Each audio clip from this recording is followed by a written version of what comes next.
What's going on, everybody? It is the Rugby Rant. I'm Rob the Hammer Hammerschmidt, and I've got an ultra special guest for a lot of different reasons. But I want to welcome you guys to the Coach's Corner. And of course, this is our opportunity as the Rugby Rant to get together with the 11 coaches across the MLR as we build towards 2025, which I know all you fans are super excited about doing. So we thought, why not talk to the coaches, dig into each one of these teams as we build up to 2025, maybe satiate your palate for rugby just a little bit as we get into the new year. And like I said, I've got a very special guest for a lot of reasons. One of them is I just respect the hell out of this guy, not only as an individual, but also as a coach. But then he is also now the coach of one of my two favorite teams. I've got my heart's divided in two. You know, everybody out there who has two children knows where I'm coming from. You know, you love them both for very different reasons. That is, of course, the NOLA Gold and Chicago Hounds. But I'm here with none other than Danny Lee, the head coach, newly appointed head coach of the NOLA Gold. Danny, how the hell are you, mate? G'day, Rob. It's good to be here. Some very kind words of yours there. But yeah, pleased to be on and having a chat with you today. 100%. And I've been looking forward to this. And it's pretty obvious why. Just because I respect your coaching resume and what you've done here in the MLR and for the MLR, but also, and we'll talk about it in a little bit, but what you're doing down there in New Orleans, because you're already settled in, you, your wife, your hound, if you will, already settled in down there, and you haven't left any meat on the bone to start getting at it and start getting into the job, and it's wonderful to see. But for those folks that don't know Danny, who are kind of new to the MLR, new to rugby here in the United States, let me just quickly run down the CV. Of course, Danny Lee is from New Zealand, played in New Zealand as a young lad. When we were all much less gray and much sprier, right? I feel you, brother. I feel you. He played for the Hurricanes, one of my favorites. I gotta follow up on that one. The Chiefs, the Highlanders, from Hawke's Bay, played for the Blues. Also played for the Newport Gwent Dragons over there in Europe. And then he went on to coach Hawke's Bay, the Mia, I don't know if that I pronounced it right, the Honda Heat, we'll just call it that way. Then the Legion for 3 seasons, is that right? 3 seasons, and is now with the NOLA Gold. And by the way, those 3 seasons with the Legion, I know the last 2, I think you as a coach, you lost 5 games over the course of 2 seasons. I mean, we had a couple pretty successful years, but fell short both years. So, well, I get it. NOLA had gone through quite a drought, so you're falling short, and what they want to see. I think there's a lot of meat left on the bone for you to do some really great things in New Orleans, and that's what we want to dig into here in the Coach's Corner. So let's get at it.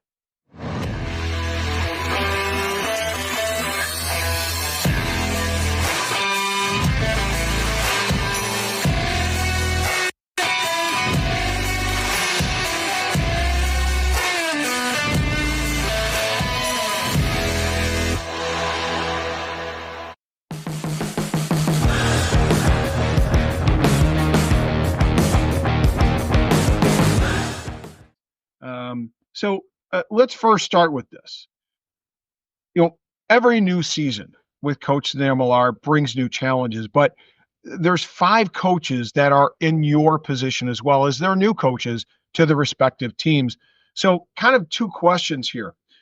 One, what is one expected challenge in 2025 that you and your staff have to overcome?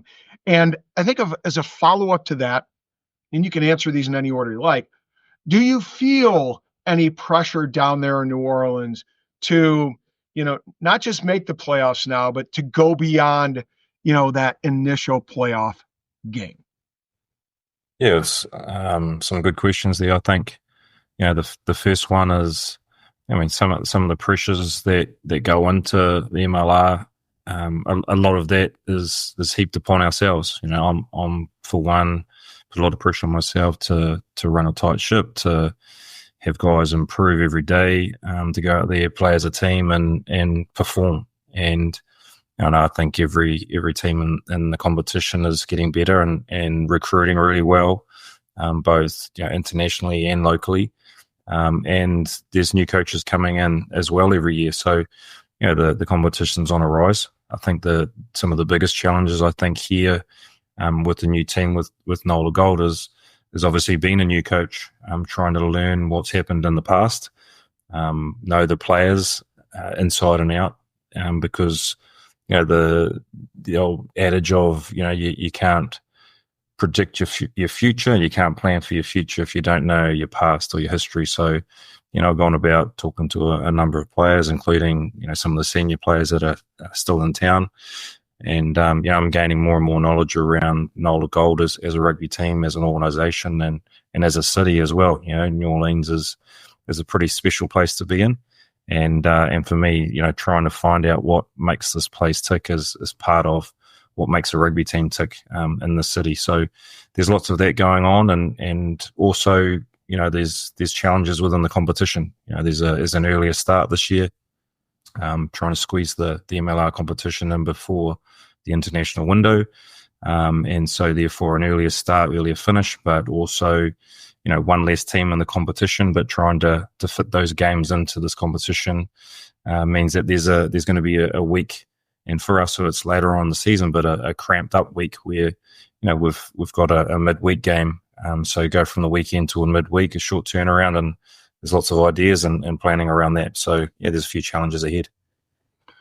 I think you hit on a lot of important details that fans need to be aware of as they head into 2025, ranging from the schedule, but also I think a real important piece here, you hit the nail on the head. This competition we're heading to season 8. Hasn't got any easier. I think with each year, the talent that's coming in has risen the level of the game every step of the way. And I want to dig into that a little bit just with respect to the NOLA Gold and some of the roster. We'll talk about the roster changes and what NOLA has done to prepare for, the upcoming competition in that regard. But before we do, I want to ask you, obviously, even for NOLA fans, they're not familiar with you, although they're getting more comfortable and more familiar because you've really put your face, your voice, your stamp on things as you've been down there.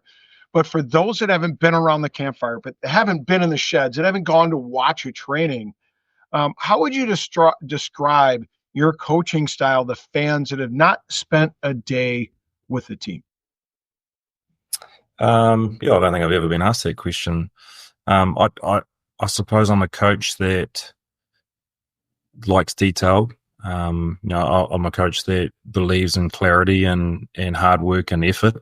So, for the players that have been, underneath myself and the other coaches, the expectation is pretty high around what they bring in each day, and what they want to put across to their teammates and the coaches. And, the other big part of it is, and you may talk about it a little bit later on, is just the depth in squads is really important for this competition. And although it feels like a short competition, it's possibly 19 games. You get to the final and it's 19. So it can be arduous. And as I said before, around a midweek game makes it even harder.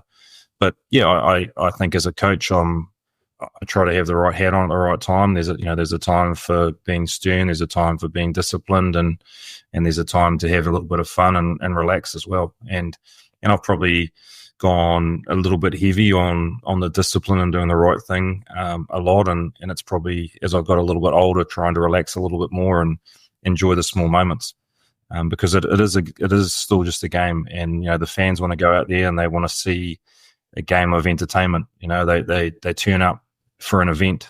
There's lots going on before, there's lots going on after. And, the more people that you get along to the game, the more they'll love the game of rugby. It's just getting them to the park.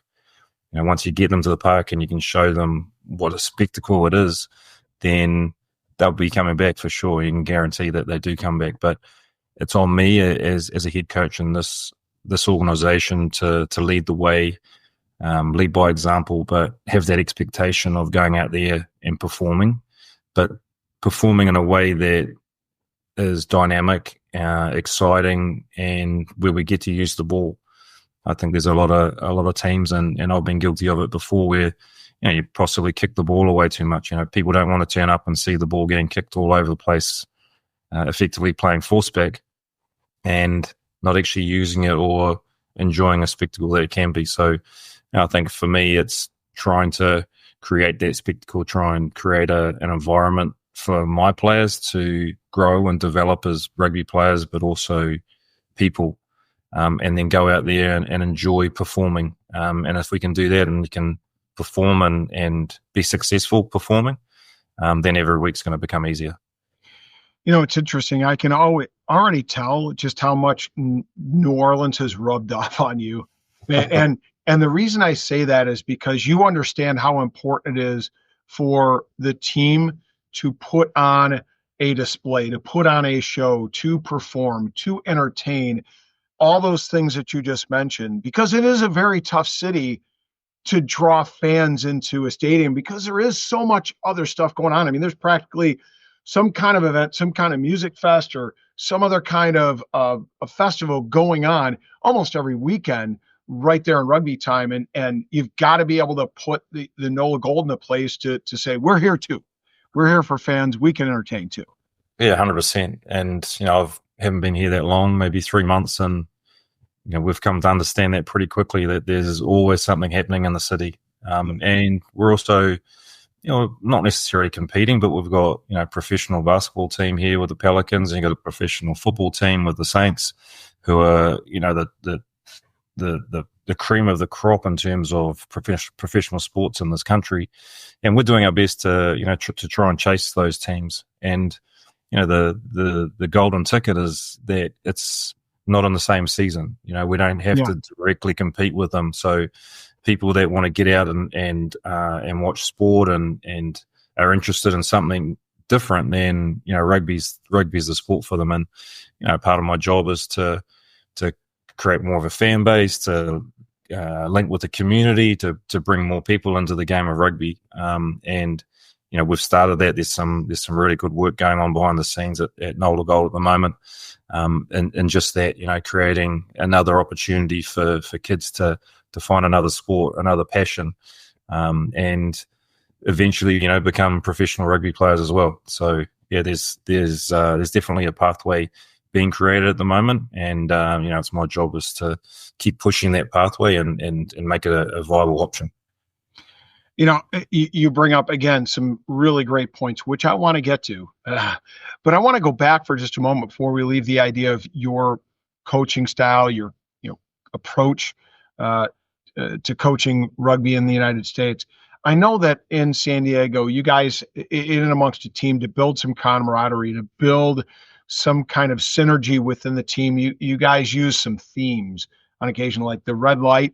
Was a theme kind of built off the military component, because there is a military base right there in San Diego, and there's a strong connection with the military. We see it, even in their shirts that they've developed for this year. I don't need to know what it is. That's not what I'm asking, because I, as a coach myself, I believe those things are deeply personal and important to the to the team. And almost important for the team to keep them within themselves. But have you already started to think about kind of those themes or a theme that you really want to interject into this 2025 team? Yeah, for sure. You talk to the various coaches, and some will be heavily weighed upon a theme that, they spend 90% of their time thinking about a theme and pushing that theme and having players jump on it. And then you find other coaches that'll have a theme that they spend 10% on. I probably sit in the middle. I think the theme sits in the background. I think it's something that you can try and relate your team to, and something that will actually spark that interest in them to go out there and be better each day, but also to try and link to a performance. And some of those themes can be quite abstract. They might not have anything to do with the city or the country, and in some respects, but it's always good to try and link it to something that's relatable. And as you say, with Legion, the military background is the backbone to the Legion rugby team, and it's pretty easy to form that sort of theming around the military.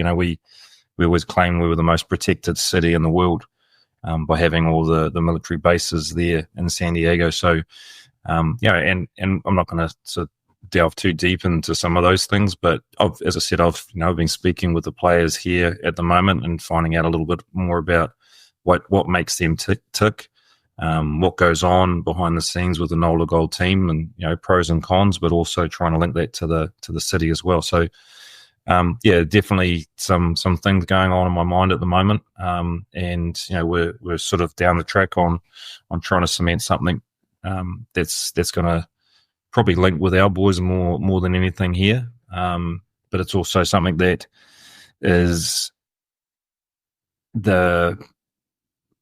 how can I say it? It's I don't want it to be the main focus. The focus is on a whole lot of other things.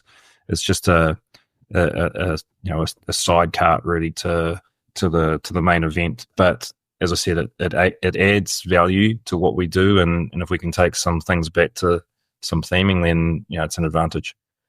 Nice, I love it. So on that note, we've been talking a lot about New Orleans, a lot about providing entertainment, a lot about building in the community. So I want to delve into that just a little bit.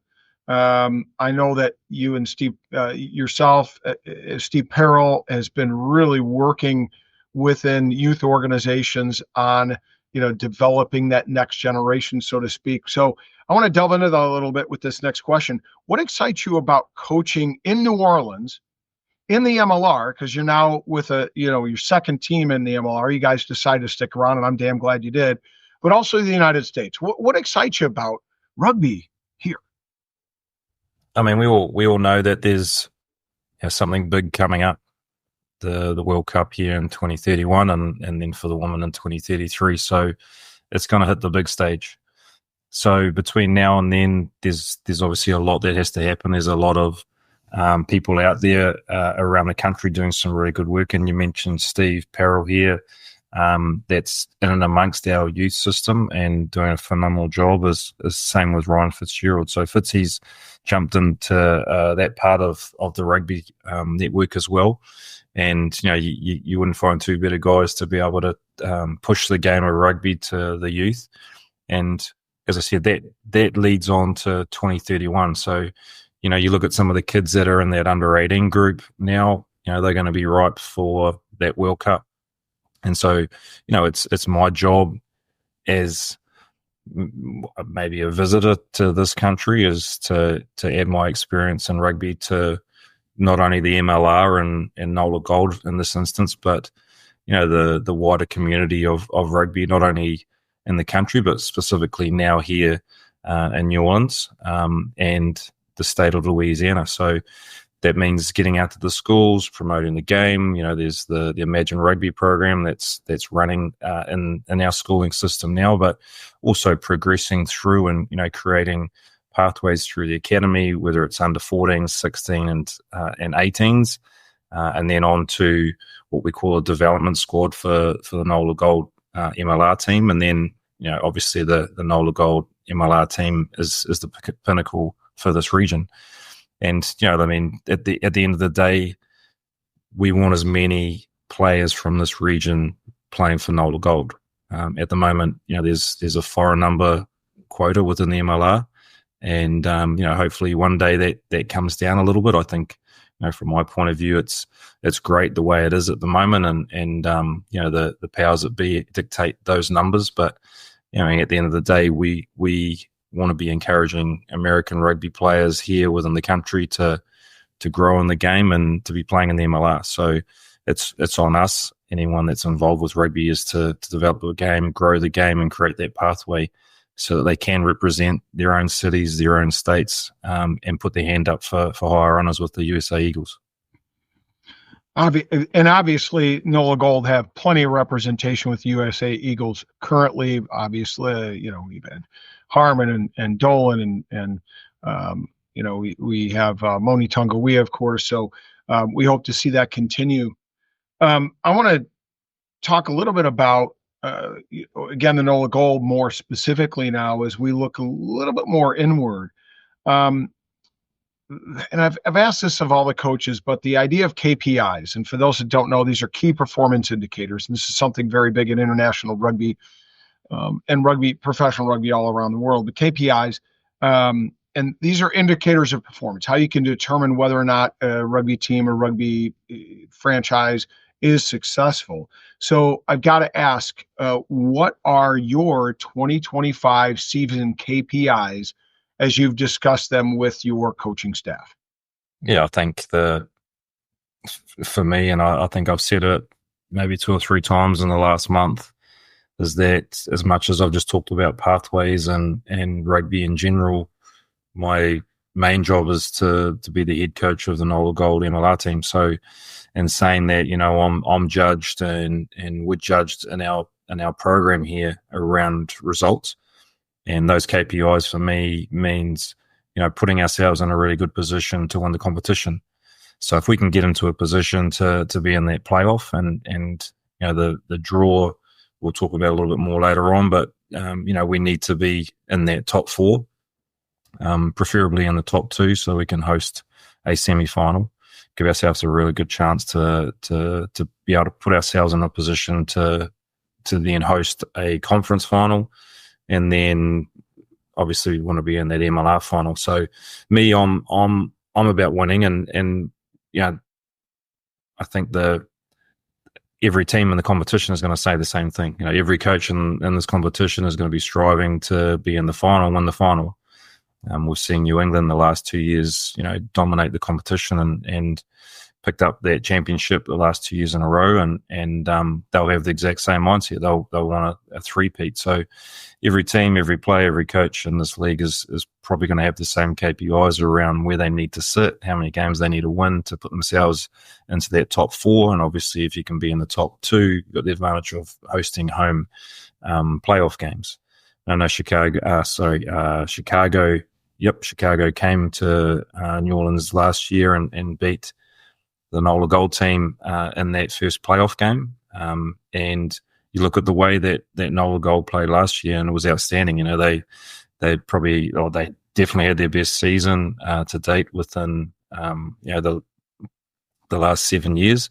And it's my job is to continue along with the good work that's being put in front and strive to be even better and push ourselves even further up. But yeah, KPIs are all sorts of KPIs, like within games, within parts of the game, around set piece, whether it's a tackle, whether it's a ball carry, you can set all sorts of KPIs. But at the end of the day, those wins, even if it's winning ugly, is still winning. But trying to put on a performance that our community is proud of, our players are proud of, and if we can do that, then we know we're going to put ourselves in a good position to be in that playoff. And then, as I said, then it's in our own hands how far we can go after that. Well, and you talked about, so let's just get straight away. Let's get into it a little bit. The pathway to winning the competition, to the playoffs, getting that home field draw in the first round of the playoffs, or maybe even the second round of the playoffs. It goes through that schedule. So let's talk about the schedule a little bit. We mentioned it off camera. Every team's got their tough road right there about week 13, week 14, right in that neighborhood. And as we talked about off camera, at San Diego on May 4th, home against Miami on May 9th, just 5 days later, and then 4 days after that on the road in DC. But I don't want to talk about whether or not this is good or bad. This is what the league needs to do in order to get done before the international window. What I want to talk about is, how do you and your staff, have you had conversations? What have you talked about with regard to this, 3-game stretch? How are you going to manage the load? How are you going to deal with this challenging part of the schedule that every team has? How's NOLA Gold and Danny Lee as head coach, going to deal with this? Yeah, it's an interesting draw. As you say, it's one of those ones where every team's gonna get put under pressure with that midweek game. For me, it's about just controlling the controllables. The draws come out, we've got what we've got. some teams are going to be happier than others, but it can't be changed at the moment. The other thing that I probably want to express is, obviously I've come now to the Eastern Conference. I'm going to be the first one to admit that I don't know the huge rivalry with the NOLA Gold and their opponents over here. But all I know is that I need to do my best in this position to put us in a good position, know and understand the players, but also just focus on one game at a time. And people talk about it's a cliche, one game at a time, but it's really important in this competition. You've got to start well.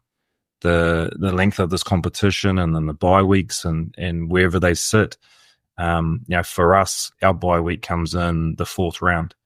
So we've got the preseason. We're looking at a couple of preseason games into 3 rounds and then the bye week. So fairly early, knowing that there's still a lot of rugby to come. And then obviously with the coaches, we look at our conference and the importance of winning our conference games.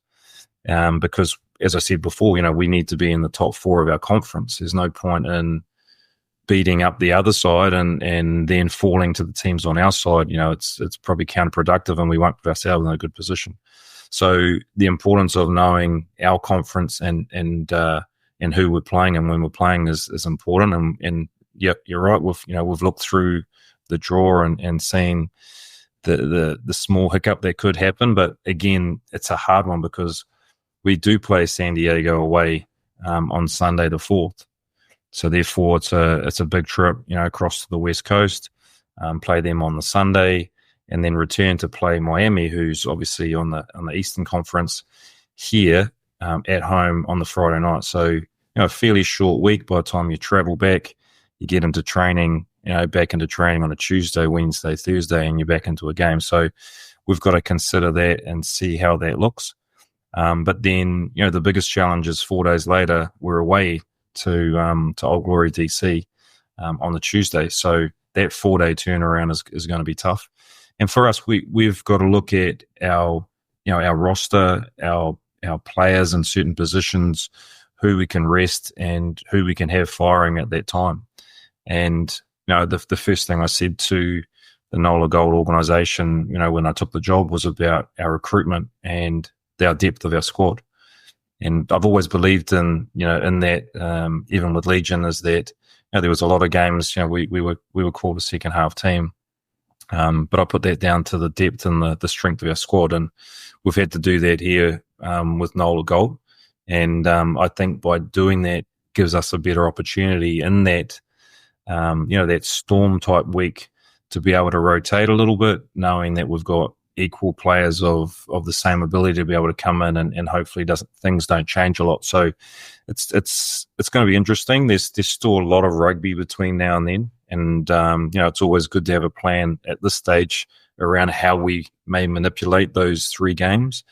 But I think we'll probably hold off on coming up with a concrete plan until maybe a week out when we know where we're sitting on the table, how our players are with injuries and fitness and conditioning, and then come up with a plan for those 3 games in that order. It's kind of interesting as I talked and asked coaches about this very issue, the different mindset, the different approaches. I think it's very strategic how you stated it. Let's take a look at where we sit on the table. Let's look at our players, our injury situation. I mean, you could get into that stretch and have, no injuries and have a wealth of depth to draw from and really manage it well. So it all depends on what it's like, as you say, about a week or 2 out. But you talked a lot about players, and I want to get into that a little bit because obviously a lot of fans out there want to know, what is this NOLA Gold squad going to look like as we head into the 2025 season? So it's interesting because NOLA Gold have been busy in the offseason in that recruitment piece. And it's really interesting and a lot of fun to see because the blend is really kind of cool, right? I mean, at least for me, some Canadians have coming in on the domestic side, along with some really strong Americans from Luke Carty, Joe Taufete, Paul Mullen, two guys with three guys with international experience in spades with the United States. And then you got a couple of Frenchies coming in, kind of reflection of the new, little bit of the new organization and the new management and ownership. And then a few Tongans coming into the side. So an interesting blend. The question is for fans, who should they be excited about as they look at these incoming players that have joined the NOLA Gold? Yeah, I mean, you riveted off a lot of players there, and as I said, the big thing for me when I spoke to these guys about this team and this year was having depth and strength right across the board. We need to have competition within positions. We need to have that depth in case someone falls over with an injury, so that the remaining players are of similar ability and they continue to keep the engine rolling.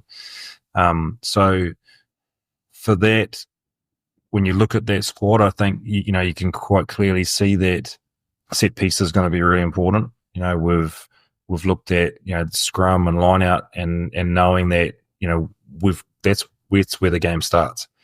And if we can secure our own ball, then we put ourselves in a good position to be able to score points. It's pretty funny. The team that scores the most points in the game will win. So therefore, we've got to go out to score points. Equally, defense is just important. It's the other half of the game. But I think within the MLR, the teams that generally score more points and use the ball and score tries have that focus that they will end up sort of pushing themselves through on the ladder. But the other part of it is when you're within an organization, you have to look at your personnel that you've got, the type of game that you want to play, but also your surroundings. And here, in New Orleans, we're at the Shrine. We're on a grass field. It's pretty close to being the full dimensions of a rugby field. So therefore, we want to be able to utilize that space. Other grounds are a little bit more narrow. Like you look at Seattle, it's a narrow pitch. It's probably about 7 meters narrower than a normal rugby field. And if you looked at their recruitment, they've gone for big boys, big, strong boys, because they don't have the space to be able to run around teams, and they're going to have to go through them. So what I'm getting at is like our pitch is good width. We want to have good set piece. We've got strong ball carriers, but we still have that ability to be able to be direct when we need to, but utilize the ball and throw it around and find space with some of those other players that we've recruited as well. As you mentioned, we've picked up a couple of French players who are both quality players. Both of them have represented France, one being a loose forward and the other one being a winger. So their experience is crucial in this competition to be able to lead. But also, their ability to be able to play is important as well. And having those guys on the field at the same time is going to give us a leg up. I would say there's a couple of the players to keep an eye on, and you mentioned Joe Tafata'i. He's been a former USA Eagle. He has that experience, but he's a guy that will lock down our set piece, but also give us the ability to be able to get on the front foot with his ball carrying, and he can bang as good as anyone defensively. So getting him fit, keeping him fit and fresh is going to be important. And he's also got competition in that position. And also within our loose fours, as I said about Galtier as a 7, we picked up Tupou Whangiai, who I had at Legion. I've actually got him over to Legion, and he's come with me over here to NOLA Gold. And Tupou's he's just come back from representing Tonga, but he's a guy that'll run through a brick wall, and you don't want to be standing in front of him either. So he will give us that physicality and hopefully get us on the front foot, but we'll lead that charge in that physicality area. And then we've got quality halfbacks to be able to distribute and make good decisions and run the game. But we've picked up a couple of backs there, and a guy, Isaac Tatamaki, come out of New Zealand, played NPC, played a little bit in France, but He's come from a New Zealand Sevens background, so he's a guy that has good feet, makes good decisions, but can light up the opposition with his ability on attack. So, as I said, I think we've got a really good mix. We've got a good balance of being really direct and can punish teams with some physicality, but at the same time, if we want to open up and use the ball, we've got those players to be able to do it, and we've got players that can finish off. So, I'm excited. I think, as I said before, the competition's got stronger and stronger. The teams have got better and better. The recruitment is, it's out the gate with some of the guys that are now getting attracted to this competition, which is outstanding for the MLR. So, every game is going to be tough. It's going to come down to a couple of 1%ers here and there. And we've just got to put ourselves in a good position to be going out each week and looking to perform as a team. 100%. And you always have Paul Mullen there to slap somebody, if they get out of line, just reach across the scrum and just, give the opposite prop a little smack and bring him back to his senses. He's in the Big Easy and is in for a dogfight, right? Exactly. So, I want to talk a little bit more about the player personnel, but take a little different angle. It's interesting because I consider Fitzy a close personal friend of mine. I know he loves the draft. In past drafts, he has been an absolute magician, increasing the number of draft selections that he's had an opportunity to draw from, and certainly spotting some diamonds in the rough. Andrew Guerra comes to mind, for example. But nonetheless, 2 draft selections in this particular draft of 2024. Number 6, Aiden King, and number 18, Dalton Musselman, both from Penn State. And I got to wonder if maybe, Malcolm May, guy near and dear to my heart, Rugby Illinois product, Illinois Tornado, and of course the Penn Stater himself. I don't know if he was in the background or, kind of had the metronome and had you guys in some kind of trance as you selected the Penn Staters. But what do you like about these 2 young men from Penn State? Yeah, well, to be honest, I wasn't actually in my position in my job when the draft happened. So I can't claim to have anything to do with the draft picks for NOLA Gold this season. But as you say, I know Fitzy is fastidious and pretty diligent around his knowledge of the college rugby and the kids that are coming through. He's a bit of goodwill hunting, to be honest, around that sort of thing. But yeah, I mean, I've obviously talked to those boys, and I've heard a lot about them. As you say, that both Penn State, there's some connections there, but both, from my understanding, quality rugby players. Aiden King is American passport, but spent a whole lot of time in Australia, so he's come through the Australian rugby system. Predominantly been a 7, but he's been playing at hooker, and even recently for the college at hooker as well. So he spoke to us about what position. I said to him, look, we're going to have to specialize at some stage pretty shortly. There's not too many that can roll around and play both hooker and open side flanker.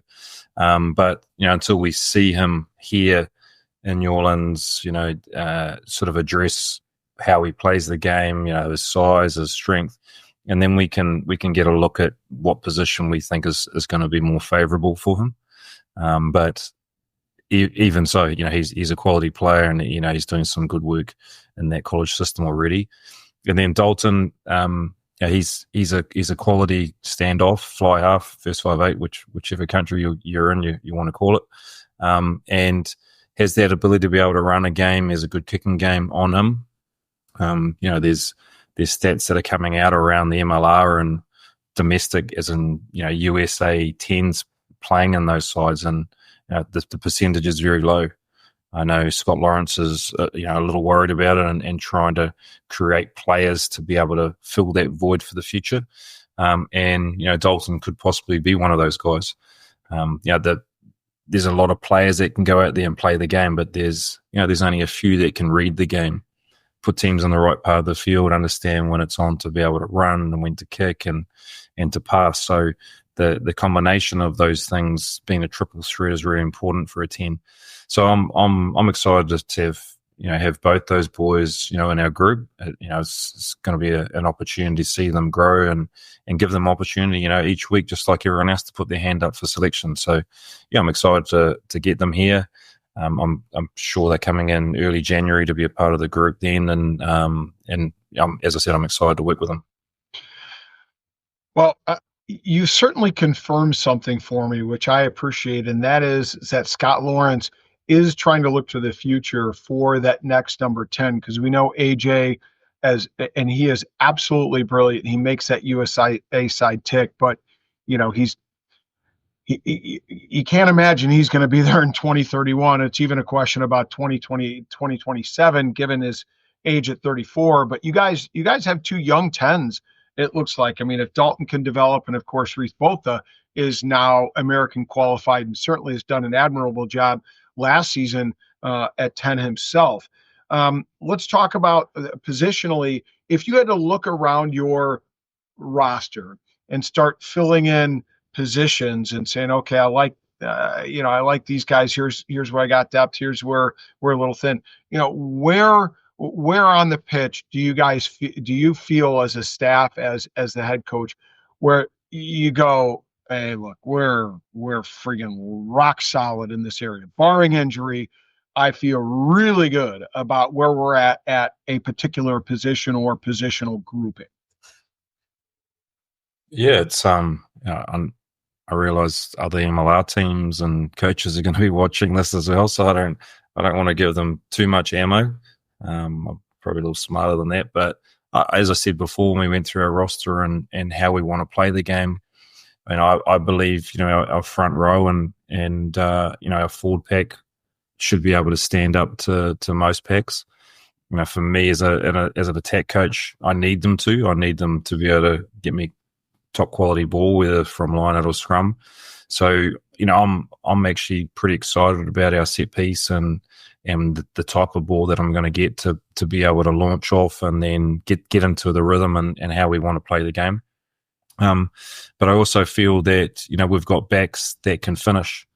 I've got guys in and around that playmaking position. As you said before, we've got a couple of young teams, but we've got a couple of older guys as well with Luke Carty, still a USA Eagle, and Dorian Jones as well. So both quality 10s that have experience, that can move a team around the field, direct play, and command the ball when they need it.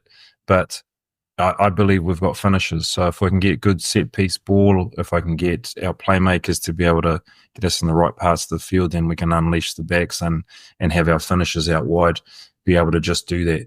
With Ed Fidel on one wing, and as we said before, our French guy, Xavier Mignon, who's an out-and-out finisher, playing top 14 rugby right now with Leon, then I see that being our strength in our game. So first things first, set piece, then find ourselves on the front foot ball, make good decisions, and then unleash the backs.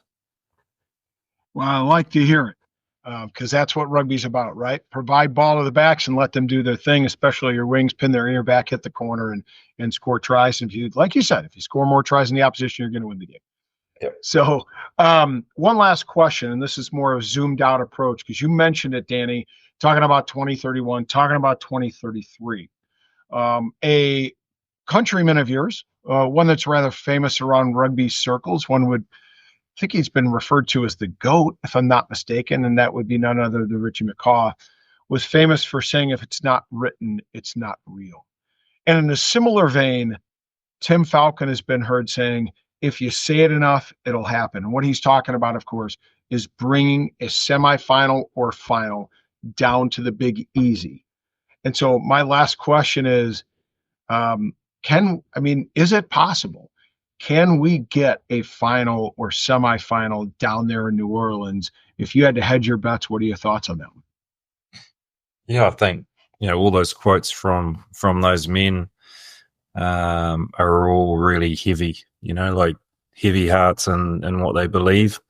And when you speak to someone like Tim, who's so passionate about the game, and what he's produced in this state and in this city, then you've got to believe him. He's a truthful guy. He's, as I said, he's passionate about the game, but he's driven.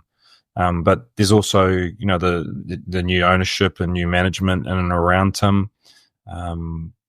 French guys that have come in here, and they've got a vision in place called Vision 31, and that's for NOLA Gold, the community, and all gearing up towards the World Cup in 31. There's some big plans, and I firmly believe that they are pushing in the right direction to be able to make something happen. How great would it be to host a test match here, if not a semi or a final? It would be incredible. There's stadiums here. There's plans of new stadiums as well. NOLA Gold are in talks at the moment about having their own stadium, building their own stadium, and having a hub to be able to work out that not only will help obviously the NOLA Gold MLR team, but also the youth and the community as well, where they're not just looking to have a stadium for rugby, but a hub of entertainment, with bars and restaurants and businesses all associated to this stadium. So there's a lot of good things happening here in the city and in the state, and I know there's some big backers in behind it, and there's some people that can make things happen. So if I was a betting man, I'd put money on having something pretty special here in 2031.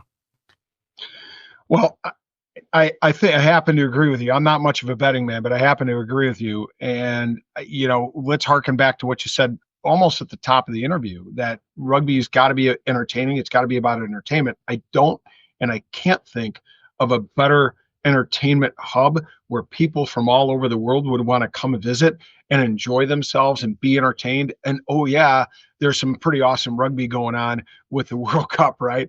There's only a few spots like that. Vegas is one, NOLA is another.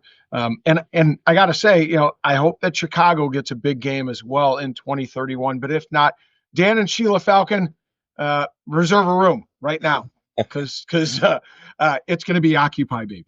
I hope I'm still here. There's a lot of planning and there's a lot of goal setting going on, and for me as a rugby coach, I take 1 year at a time.